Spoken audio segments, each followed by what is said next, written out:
Across the world, we've seen scenes of medical staff struggling to cope with the number of people with COVID.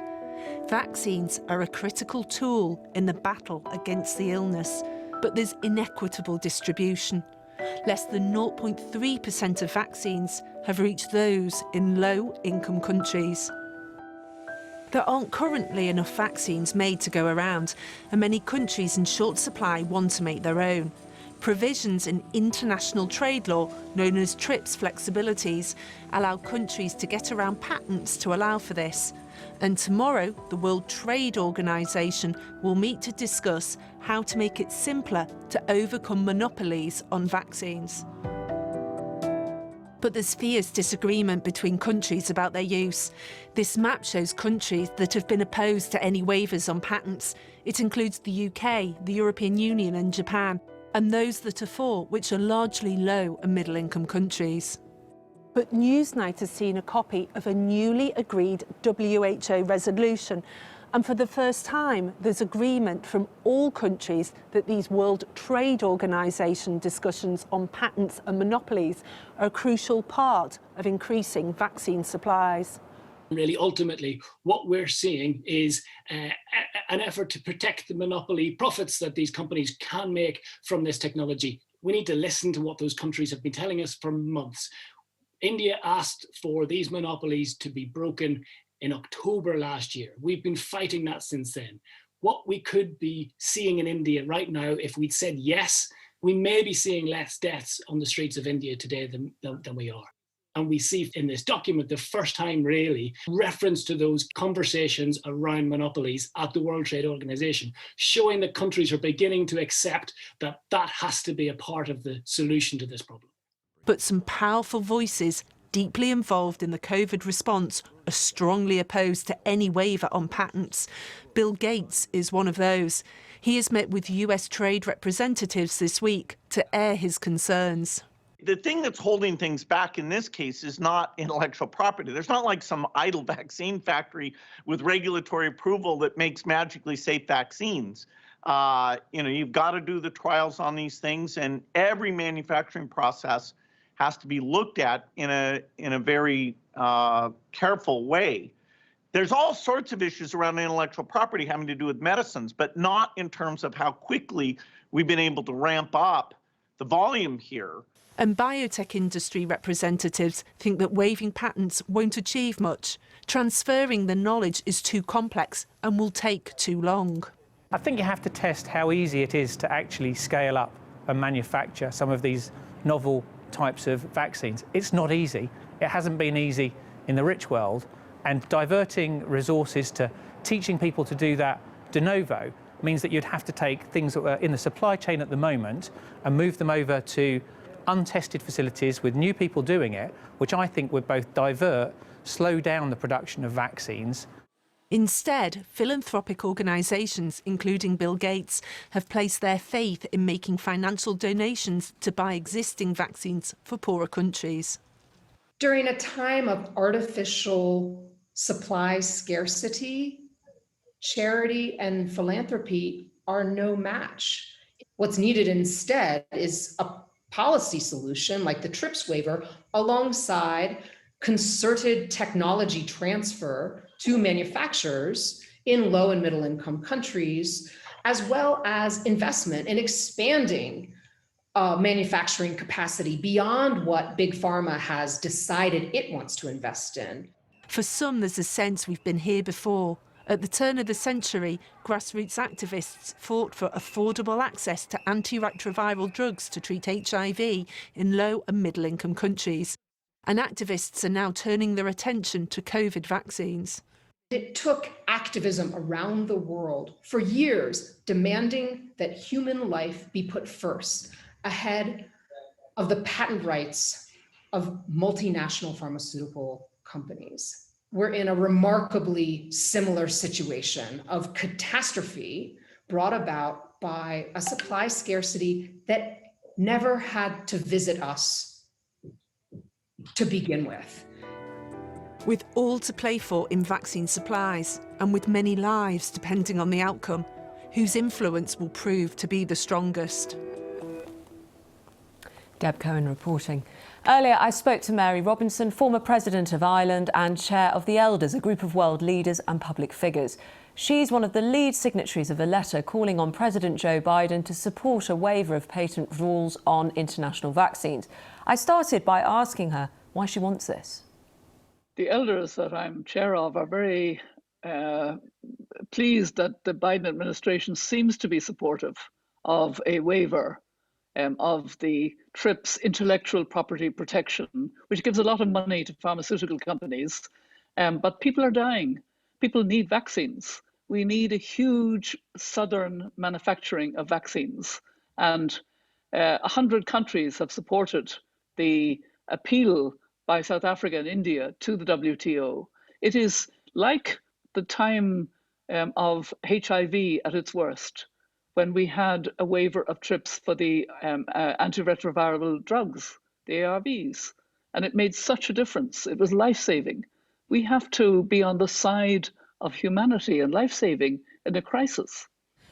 Here at Newsnight, we've learned for the first time that countries in the World Health Organization have agreed to do discussions to waive the patent, exactly as you're talking about. What can you tell us about that and where countries are? Well, I'm glad that the WHO, which will be meeting next month, is also actively discussing this and should be. But, you know, the temporary TRIPS waiver needs to be complemented by governments and pharmaceutical companies focusing on technological transfer and voluntary licensing for developing countries to ensure, you know, a scalable, rapid production and reliable quality assurance processes. I remember at the beginning of 2020, we were told we don't know if we'll get a vaccine. And now we have several vaccines, but they're not getting to the countries that most need them. Look at the situation in India, which has a great vaccine capacity, and yet it exported so much of its vaccines that now it's bereft and people are dying, and the scenes are very disturbing. I find them very emotionally disturbing myself. Yes, and the world is looking on, as you say, and feeling those feelings. But the pharmaceutical industry say it's not about the IP, it's about the technical expertise to make the vaccines. They said that about HIV and AIDS too. No, I don't accept that, with respect. It's about profits to the pharmaceutical companies. Yes, they have to invest in research, we all know that, but the profits are huge at the moment and people are dying. We need the southern countries to have the capacity, South Africa and other countries, to have the capacity for maximum development of vaccines. But I suppose the question is, even if that is the case, the manufacturing capacity, the way to do it, it requires a complex arrangement. It requires for the right things to be in place, because many of these companies are granting licenses to anyone with the capability, the manufacturing capability. That isn't going to increase supply, is it? I think we have to think about this pandemic as not being the last pandemic, unfortunately, because of the way we're living, because of the close proximity, the way that humans have encroached on animal life. We're probably going to see other pandemics. So we've learned we need to strengthen health systems globally, something the Elders are very focused on. But when the pharmaceutical companies say it's not as simple as just get the manufacturing processes in place, these have been built from scratch. There are also concerns from the big pharma companies that there's a safety risk with DIY versions of the vaccines being badly produced, which could undermine confidence in quality or even lead to new mutations. That was a point that I was making earlier, that we need the technological transfer and voluntary licensing for developing countries to ensure that not only is there scalable, rapid production, but also reliable quality assurance processes. And this is doable. This is absolutely what should be done. There's no excuse. How quickly could it happen? You mentioned India. If this was to happen, if Biden was to sign off and lead the way, how quickly could it help people? I think it's great that the Biden administration is really thinking about this very seriously, and I commend them for it. And really, the UK and the EU now must step up. If I may, I'm just trying to understand what you've read and heard about the Biden response. I've got in front of me, the White House spokeswoman said yesterday. There's lots of different ways to do that in response to this push, this call for the waiving. Right now, that's one of the ways, but we have to assess what makes the most sense. And that sounds lukewarm at best, only yesterday. Yes, well, all I can say is, just remember where we were with HIV and AIDS. If I can, I think it's very striking, though, that former leaders, lots of former leaders, are calling for this, of present-day leaders. What is the block when you're actually in office to doing this? Why are leaders not doing this? It's a good question. I think the very fact that former leaders, with our experience, are calling and are urging, and I'm glad that there will be a resolution at the World Health Assembly, as you say, that there is a mounting pressure for this. It needs a leadership for humanity. It is not tolerable that intellectual property rights and profit should be more important than people's lives and health. But that's the reality. But the point is, you know that while you're also in office. So you say it's a good question. Could you hazard a guess to why? Is it because of the relationships with pharmaceutical companies that you have while you're in office? I think, there is a powerful lobby there, there's no doubt. But it didn't work with HIV and AIDS, and we benefited hugely. Let's learn the lesson. Mary Robinson, thank you. Thank you. Now I'm joined by Thomas Cueni, Director General of the International Federation of Pharmaceutical Manufacturers and Associations. Well, you just heard there from Mary Robinson saying we've seen this before and done it before with HIV. Why can we not waive IP again? It's not quite the same. When you look at, I absolutely and completely agree with Mary Robinson. We need to vaccinate the world, and we need to make sure that everybody gets the vaccines for free.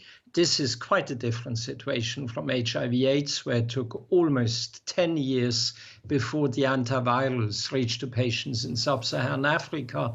Here in COVID-19, we had a vaccine in record time, several vaccines, and actually vaccines reach people in more than 170 countries in less than 100 days from the first ones approved. But we are confronted with a colossal task.